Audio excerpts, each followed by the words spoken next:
Eh, Bien, mi nombre es Eglon Pérez Guevara y yo les voy a hacer la presentación sobre una de las 5 configuraciones que existen en este tipo de robot. En este caso yo voy a presentar la configuración SCARA y les voy a hablar un poco sobre sus aplicaciones habituales. Este tipo de robots son ideales para procesos en los que se manejan pequeños productos y al mismo tiempo se demanda tanto velocidad y precisión en los movimientos. Principalmente sus aplicaciones es para dispensar o distribuir, soldadura, guiado o montaje de componentes. Esto se usa principalmente en electrónicos. En industrias donde están presentes procesos de agarrar y posicionar como un pick and place, este tipo de robots son los más ideales, pues su tamaño es sumamente reducido en comparación con algunos manipuladores cartesianos. Además de que su mantenimiento es relativamente más barato y por el tipo de configuración que tiene, presenta movimientos mucho más limpios. Bien, aquí para encontrar la cinemática directa por el método de Navier-Hartenberg, lo colocamos como 5 primeros pasos, el cual el primero es identificar los eslabones, articulaciones. Aquí en esta parte donde tengo el cursor se puede identificar el primer eslabón. El eslabón 1 es el que está en posición AZ. El eslabón 1 es este que se ve acá. Caray. El eslabón 2 es el que va de la segunda trama a la tercera trama. No, esta es la trama 0, trama 1, trama 2. Es el que va de la trama 1 a la trama 2, sería el eslabón 2. Y el eslabón 3 es el que va de la trama 2 a el punto de origen. De este modo tenemos como tal nuestros eslabones que se enumeran desde 0 hasta n, y el eslabón 0 principalmente es este. Es el que normalmente es fijo o está anclado. De esta forma identificaremos las articulaciones. Sus articulaciones, bueno, así ya tenemos los eslabones. Después tenemos que colocar cada una de sus variables articulares. Como nos damos cuenta, esta articulación gira de este modo. Bueno, aquí lo vamos a ver más claro. Su articulación en este caso en el eslabón 0 viene siendo Q1, ya que gira respecto a ese eje en Z. Para la trama 1, que viene siendo aquí donde aparece Z1, su articulación, su variable de articulación es Q2, ya que si nos fijamos respecto a esta línea punteada, tenemos un giro. Y en nuestro último eslabón tenemos igual una articulación, pero como esta es de tipo prismática, la línea donde se desliza viene siendo la articulación, vaya. Bien, en el paso 3 nos dice colocar el eje Z colineal con el eje de la articulación. Tenemos nuestras articulaciones, que viene siendo aquí estas partes, y colocamos el eje Z de modo colineal. De esta manera nos queda así: Z0 en azul, Z1 igual hacia arriba, y en este caso en la otra articulación Z2 lo ponemos en posición hacia abajo, ya que queremos de esta manera nuestros signos serían positivos. Y como aquí tenemos del punto de origen hacia abajo otra dirección, de esta manera nombramos a Z3. El cuarto punto nos dice asignar el origen de la trama, o sea, de cada una de estas tramas según sea el caso. En bueno, principalmente el origen se denota en cada articulación, en el centro de cada articulación. De esta manera aquí tenemos nuestro primer origen, el origen 000, el origen 1, el origen 2, y aquí pues tenemos nuestro punto de origen.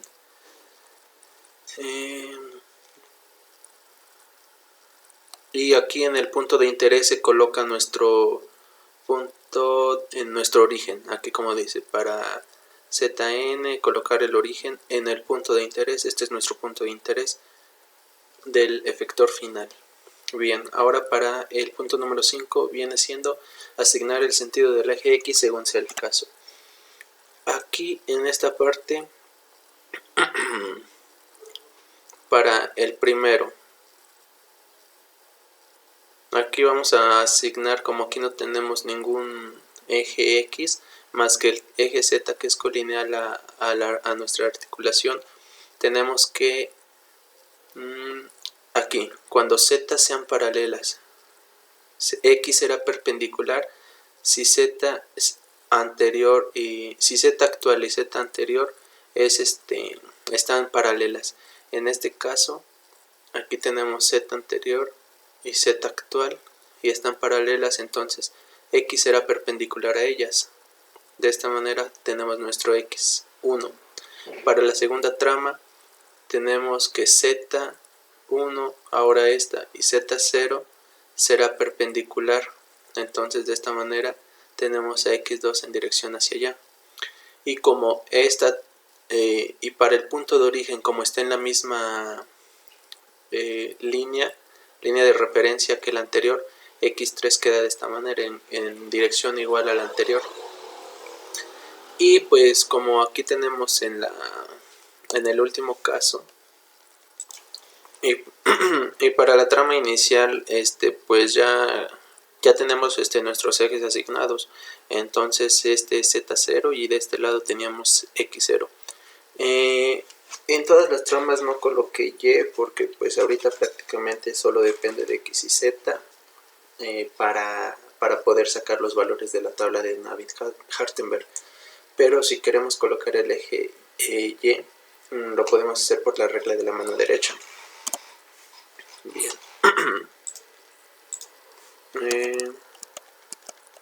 Ok. Ahora tenemos que llenar la tabla para obtener los datos, para tener la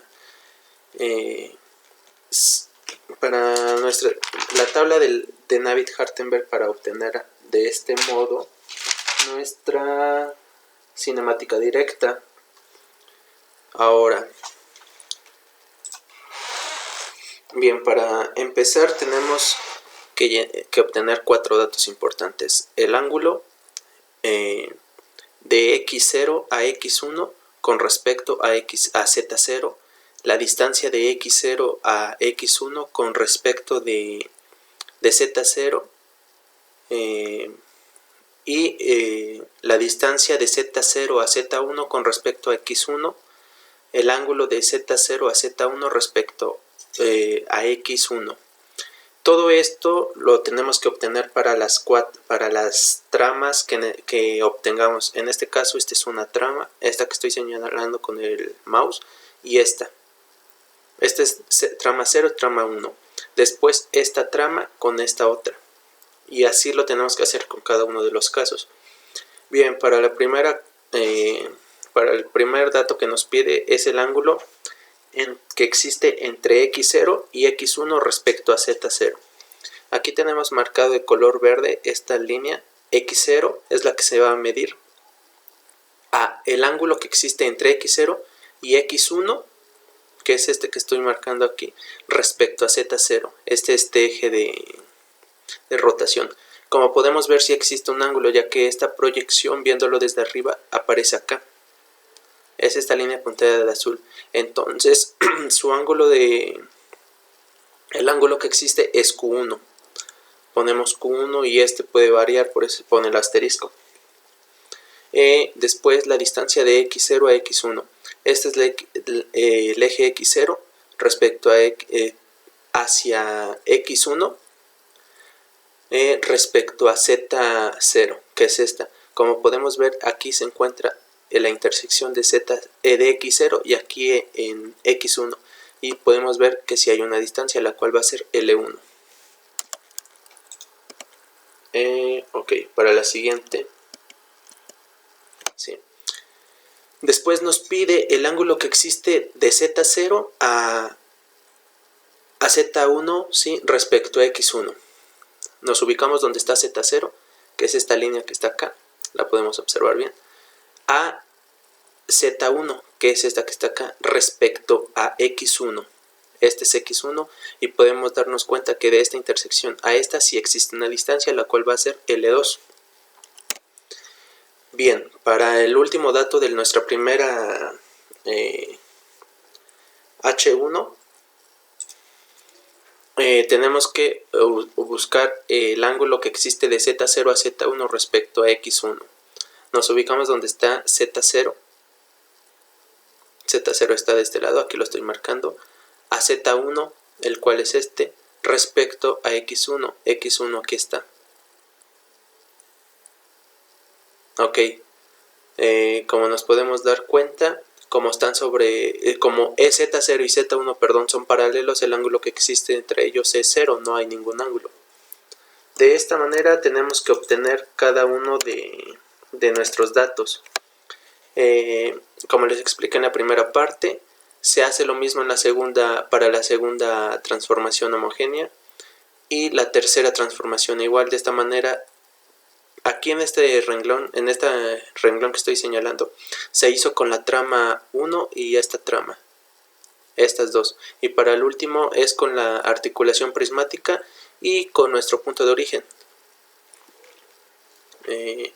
De esta manera se obtuvieron estos datos. Ahora hay que sustituir en la matriz que nos da el resultado para saber cuál es nuestra rotación y cuál es nuestra cinemática directa, que viene siendo nuestro vector de traslación y nuestra rotación. Al sustituir todos estos datos en nuestra matriz homogénea, los datos que obtuvimos ahí, se tienen que obtener tres matrices, ya que tenemos tres H1, H1 de 1 a 0, H de 2 a 1, H de 3 a 2. Y esto lo tenemos que obtener en tres matrices diferentes, lo cual no lo vamos a hacer en MATLAB y a continuación lo voy a enseñar.